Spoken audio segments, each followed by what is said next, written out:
Brigadier Shafiq Niazi कौन है? पिछले दिनों साबिक वजीर आज़म इमरान खान ने अपने खिताब में ब्रिगेडियर शफीक का जिक्र किया था। इमरान खान ने कहा, सन 70 में जब मैं क्रिकेट खेलने मशरकी पाकिस्तान गया तो अपने चचाजाद भाई यानी अपने फर्स्ट कज़न के पास ठहरा और वहाँ की सियासी हालात पर तबसरा किया।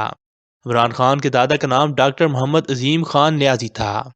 ये नियाज़ियों की कबीला बलोखैल की शाख शेर जमान खैल से तल्लक रखता है। डॉक्टर अजीम खान के 4 बेटे थे और चारों नामवर निकले। Number 1 colonel Faizullah Khan, number 2 advocate Amanullah Khan, number 3 engineer Akramullah Khan, number 4 Zafarullah Khan. Akramullah Khan और शौकत खानम के बतन से वजीर आजम इमरान खान पैदा हुए।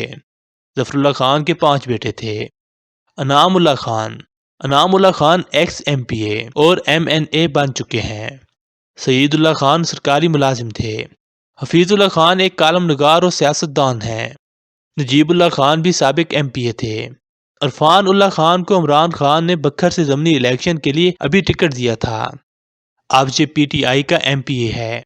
अमानुल्लाह खान का बेटा नहीं था। कर्नल फैजुल्लाह खान के 2 बेटे हैं। एक का नाम एडवोकेट रफ़ीक अहमद खान है। ये वही रफ़ीक है जिसने अभी इमरान खान की अपने कज़न के साथ सुलह कराई है। दूसरे बेटे का नाम ब्रिगेडियर शफीक अहमद खान है। उसी का जिक्र इमरान खान ने अपनी तकरीर में किया और फिर लोग पूछने लगे कि ब्रिगेडियर शफीक नियाज़ी कौन है। ये इमरान खान का सग्गा चचाजाद भाई है।